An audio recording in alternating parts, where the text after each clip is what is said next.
Salam jumpa bersama saya Lukas Teguh Jatmiko, Excellency Educator, Inspiration of Your Higher Integrity, Kompetensi, and Innovation. Para sahabat dan mitra bisnis di mana saja berada, dalam kesempatan ini kita akan berbagi atau belajar bersama dari Stephen Covey tentang 7 Habits of Highly Effective People atau 7 kebiasaan manusia yang sangat efektif. Stephen Covey mempublikasikan pertama kali pada tahun 1989 dan telah dikopi atau diterjemahkan dalam 38 bahasa dan sudah dalam edisi yang ke-15 untuk publikasinya. Nah, tentu saja teman-teman sudah pernah membacanya atau bahkan mengikuti pelatihannya. Maka dalam kesempatan ini kita mengingatkan kembali atau merefresh ya pemahaman itu agar hidup kita itu semakin berarti dan menjadi orang-orang efektif dan produktif dalam profesi kita masing-masing.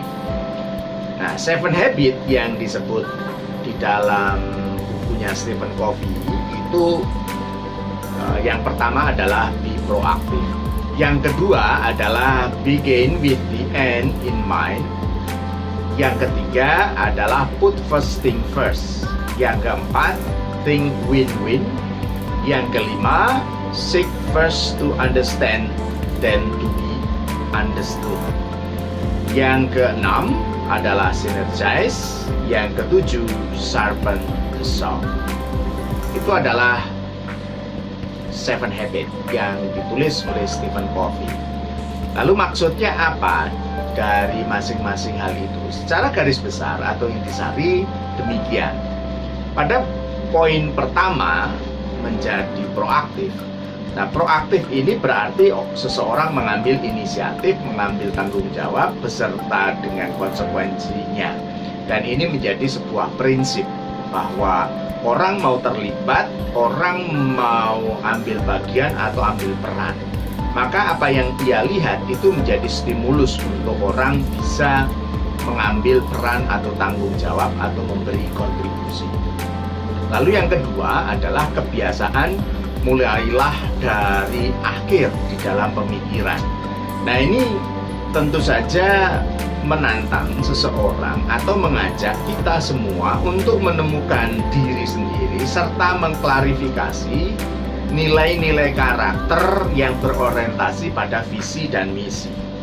Maka karakteristik ini merupakan daya tarik untuk peran dan tanggung jawab kita untuk berpartisipasi. Lalu yang ketiga adalah mendahulukan yang utama atau bahasa lainnya adalah membuat prioritas. Nah, prioritas ini penting untuk direncanakan karena untuk mengeksekusi tugas-tugas penting itu membutuhkan bukan hanya tujuan secara kognisi atau dalam pikiran, tapi juga secara afeksi, emosional, dan secara perilaku atau tindakan. Maka mendahulukan yang utama ini menjadi sesuatu yang urgent berdasarkan prioritas atau skalanya, dan ini semakin mendorong seseorang untuk sampai pada satu tujuan atau capaian akhir yang akan diwujudkan.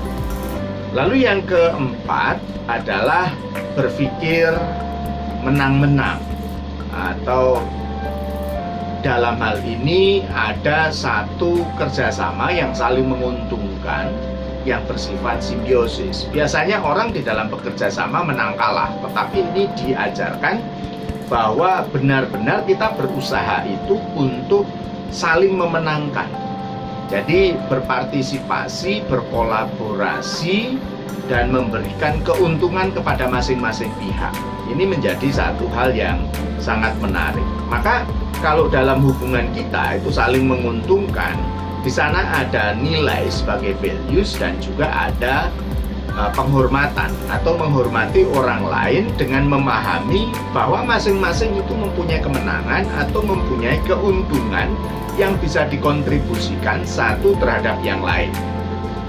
Dan kemenangan ini atau keuntungan bersama ini tentu menjadi resolusi jangka panjang.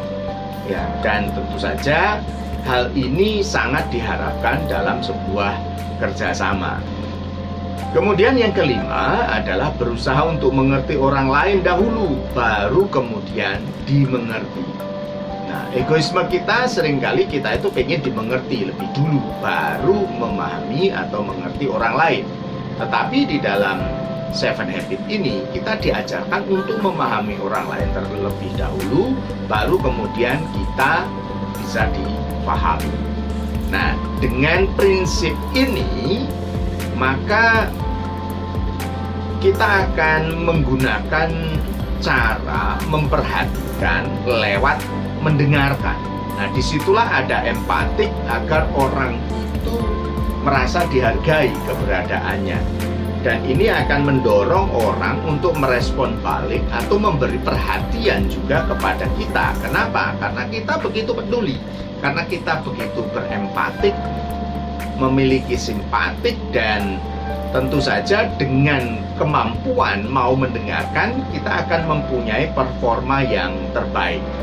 Dan ini menjadi kontribusi yang berarti bagi sebuah kebersamaan. Dan tentu saja dengan kemampuan untuk mengerti orang lain atau lewat mendengarkan sebelum nanti memberikan solusi, ini akan memberikan pemecahan yang positif. Karena orang merasa diperhatikan, orang merasa dipedulikan, keberadaannya diakui. Nah, pada prinsip yang keenam, yaitu bersinergi.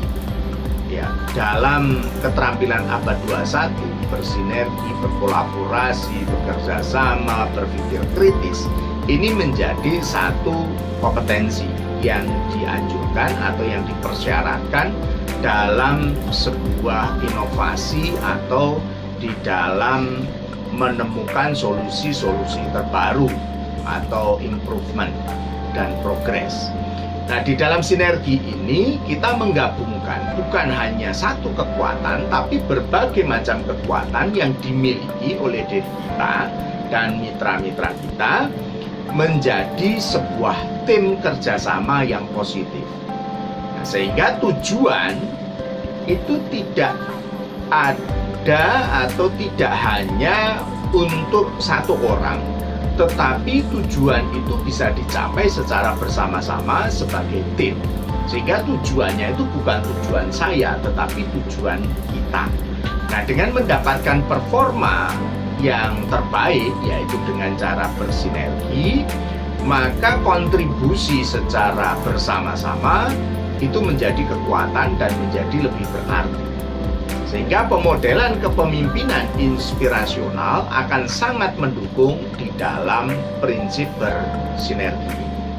Lalu yang ketujuh, mengasah gergaji. Mengasah gergaji ini tentu saja mau mengatakan tentang perlunya menyeimbangkan dan memperbaharui sumber daya yang dimiliki untuk pembaharuan-pembaharuan, untuk menciptakan gaya hidup yang berkelanjutan, jangka panjang, yang efektif dan produktif. Nah, ini adalah Seven Habits dalam prinsip pertama. Nah, kalau Anda adalah seorang pendidik, seorang guru, dosen, dan lain sebagainya, tentu saja ini juga bisa diterapkan di dalam lingkungan kerja Anda. Kalau Anda adalah seorang profesional, ini juga bisa diterapkan di dalam lingkungan profesionalitas Anda bekerja.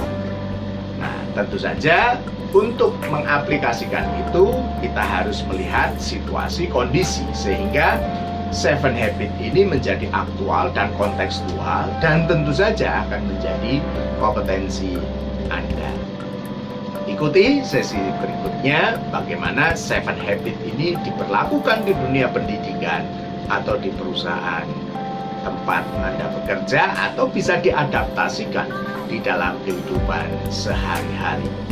Saya Lukas Teguh-Jatmiko, Excellency Educator, Inspiration of your higher integrity, kompetensi, and education. Salam inspiratif.